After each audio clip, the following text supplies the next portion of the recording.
quel était leur meilleur souvenir sur la série. Ooh, Dans la série. one of your best memories from the show.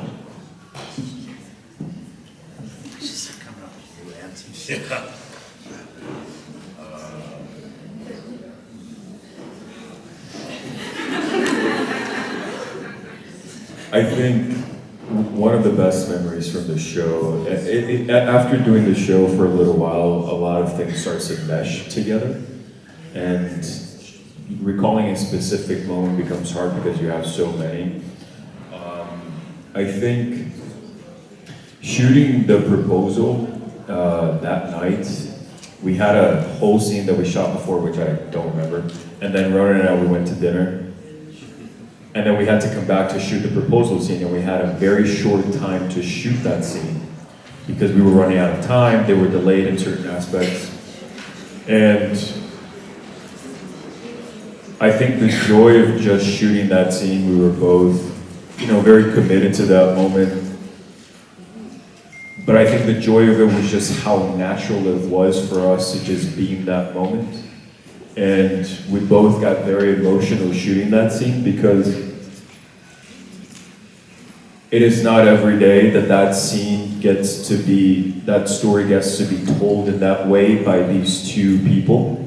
You have, first it's a gay relationship on a significantly, conservative network, which was Fox, and to have that and on that network, on that level, and to be portrayed in that truthfulness and the simplicity of just waking someone up to be like, hey, I need to commit my life to you. I think it took us, well, it definitely took me into a journey of, oh shit, we're portraying real life in a sense that like, this is what a lot of people dream of to get to this point, and a lot of people in the community dream to get this. And that just overwhelmed me, and we got the scene very quickly because we were both in it. And I think that was such a special moment where it stops being a show and it's just real life happening right in front of you. And that for me was a great memory that I have. Yeah, I'm gonna piggyback off that because that's a beautiful answer. It's rare that you get to actually sort of take in the scene or the opportunity that you're about to portray on screen. And we were very lucky that we had a big break in between, and we went to go get dinner, and we really sat there and talked about it. We were like, holy shit, this is happening. I think we had a beautiful moment, which you don't usually get. You're going. It's such a grind on set. And we got to actually sit back and reflect on what this means and the journey that we've been on as humans in this together, and then also as actors in this together. And it was a really beautiful moment to actually get to sit down and reflect on, this is really happening. Like, this is gonna be immortalized on screen.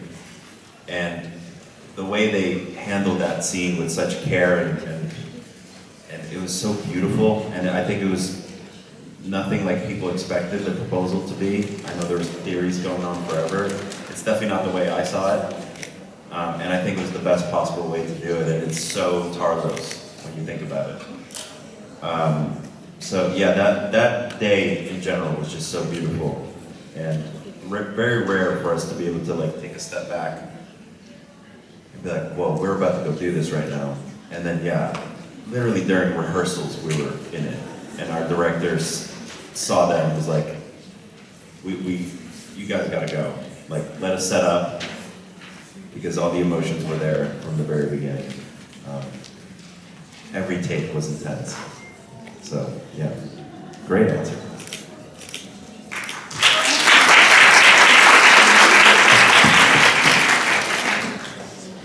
Du coup, alors, donnez-moi une seconde que je retrouve mes notes. Voilà. Du coup, on commence par Raphaël qui était de son côté, comme quoi, genre, après tant de temps, c'est genre t'as les souvenirs qui commencent à rentrer les uns avec les autres, ce qui est normal, voilà, il y a du temps qui passe petit à petit, on commence un peu à se confondre, mais donc il n'y a pas, genre peut-être pas genre plusieurs scènes comme ça, mais la scène qu'il a genre vraiment en tête, c'est la demande en mariage. La demande en mariage, c'était vraiment quelque chose d'incroyable, de beau, de génial, de waouh, de tout ce que tu veux, parce qu'ils avaient genre dû filmer une scène avant, et genre juste avant d'enchaîner celle-là, ils devaient aller manger. Du coup, t'as l'équipe qui leur a dit allez manger et tout, parce que tu les voyais commencer à mettre ce qui est nécessaire pour dessus, tu voyais l'émotion monter, ils leur dit va manger, va respirer un coup, reviens. Donc ils sont partis manger, et c'est là qu'ils se sont posés en mode ouais. T'imagines, enfin on va dire de prendre un pas derrière, de prendre du recul pour vraiment se dire regarde tout ce qu'on a fait, regarde, en plus on va pas se mentir, le fait de pouvoir faire ça sur une chaîne Fox qui est quand même assez conservatrice, on va pas se mentir, eux, on va dire deux gays comme ça qui sont dedans en train qui vont se marier et tout, c'était juste vraiment genre fou, incroyable, enfin ils auraient pas cru, c'est là qu'ils se sont dit ouais on est vraiment en train de faire un truc genre de ouf, et on est en train de montrer la vraie vie en fait. On montre la vraie vie. Ce qui est juste ouf. Et d'ailleurs, c'est pour ça qu'ils étaient tellement dedans que ça a été fait en 2 temps, 3 mouvements, hop, c'était fait. Hein, d'ailleurs. Il n'y avait pas de rien refait et tout, mais c'était vraiment juste un souvenir incroyable. Ronen, de son côté, Ulysse. Je vais continuer avec toi parce que tu as totalement raison. C'est vraiment rare déjà qu'ils aient l'opportunité de prendre du recul, de se dire attends, regarde tout ce qu'on fait, regarde, normalement c'est scène après pause après scène, tu vois, genre, ça y va vite, alors que là, ils ont pris le temps, et vu que c'était vers la fin et tout, c'était, même par rapport aux autres années d'avant, c'était vraiment juste incroyable. De plus, la manière avec laquelle l'équipe de production, vraiment, ils sont allés gentiment, doucement, ils ont bien mis les choses, tu sais, ça n'a pas été fait en mode, allez, on y va, ils ont pris le temps, et c'était juste incroyable pour eux de le vivre de cette manière-là. À chaque fois qu'ils allaient faire la scène, c'était intense. L'intensité n'allait pas changer. Ils étaient dedans, c'était ouf, et ils ont vraiment juste adoré tout le temps. Voilà. A lot of popular TV shows for actors a few years later come back and do like a podcast where they rewatch it and they have like other guests from the show coming on. Is that something that you guys would ever consider? Like starting one? Or like doing it, or just sitting down and... No, it's just like a rewatch, so you rewatch the episodes and then you talk about it. Because your like live tweeting was always legendary, so I think you two would be really good at that. Hint, hint. Well, I think someone needs to start a 911 Lone Star rewatch podcast, and we'll come on. I don't have to do podcasts. Hopefully someone else. Yeah, if someone makes it, we'll be there. Yes.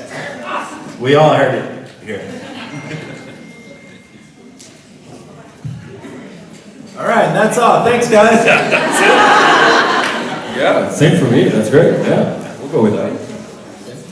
Du coup, pour répondre à ta question, pour la question qui était est-ce qu'ils aimeraient bien faire un podcast où ils regardent la série et après tu sais ils en parlent avec tout ce qui est background et tout, ils voient qu'ils font beaucoup de live tweets mais ils aimeraient bien passer un podcast.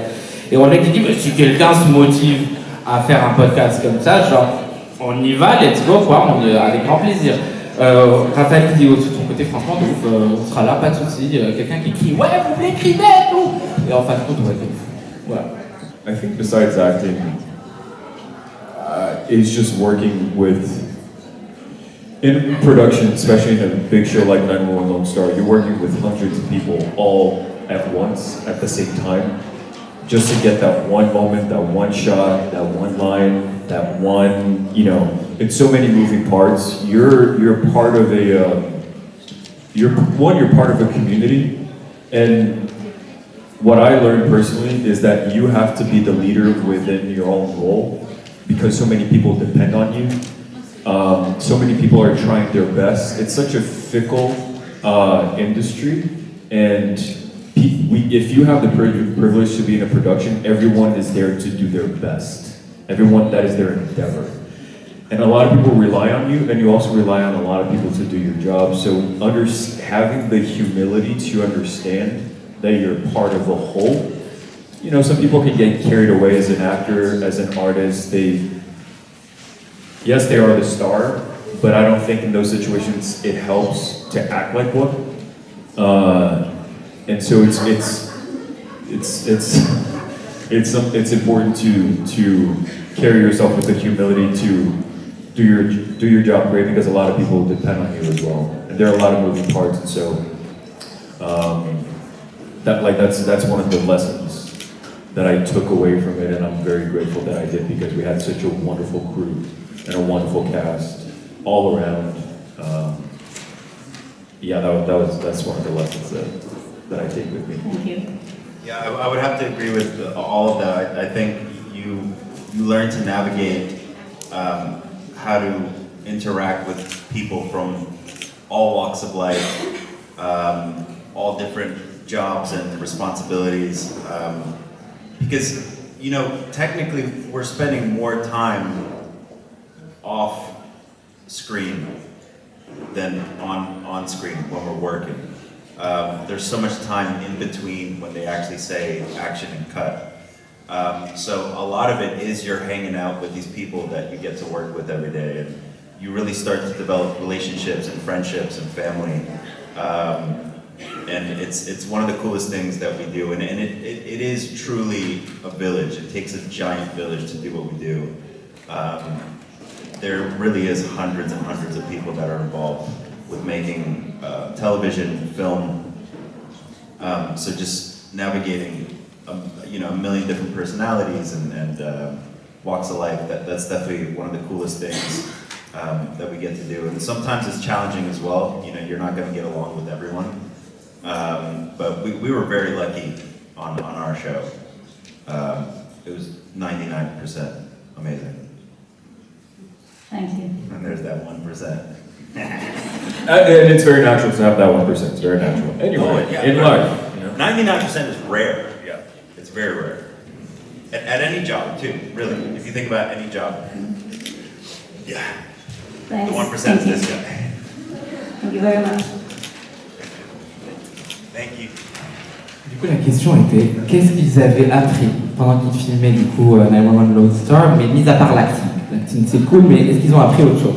Et on a Raphaël qui commence par dire, du coup, juste le fait de travailler avec la production, d'accord? Parce que c'est tout un truc pour avoir, tu sais, genre, ce shot-là, pour avoir exactement la phrase qui dit de cette manière-là, pour avoir ça, tu sais, genre la pluie qui tombe dans ce sens-là, ce genre de choses. C'est un travail, genre, immense, d'accord? Et il faut, genre, garder en tête que ils font partie d'une communauté, d'accord?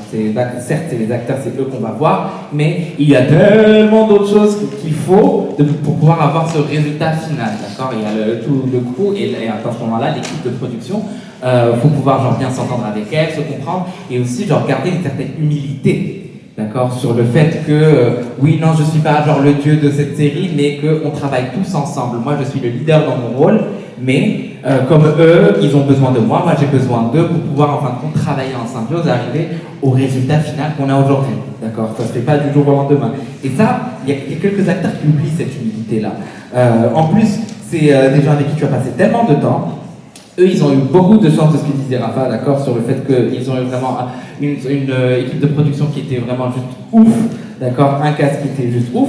Ronen qui dit, je suis totalement d'accord avec tout ce qu'il a dit, je corrobore ses propos, parce que tu apprends vraiment genre, à naviguer les différentes personnalités des gens.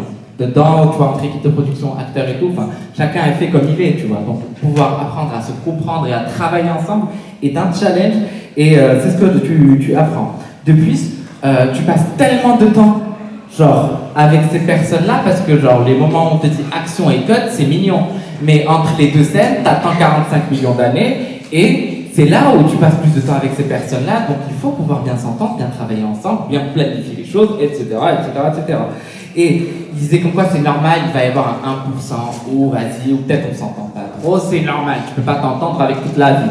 Ça existe, mais déjà que ce soit juste 1%, c'est déjà ouf et ils ont eu beaucoup de chance par rapport à ça, mais c'était 99% incroyable. But it's always a pleasure to have you with us, cackle, go cuckoo as we can. So please go have fun. Je veux qu'on les applaudisse bien fort, s'il vous plaît. Thank you, everybody, so much. Thank you, everybody. Thank you.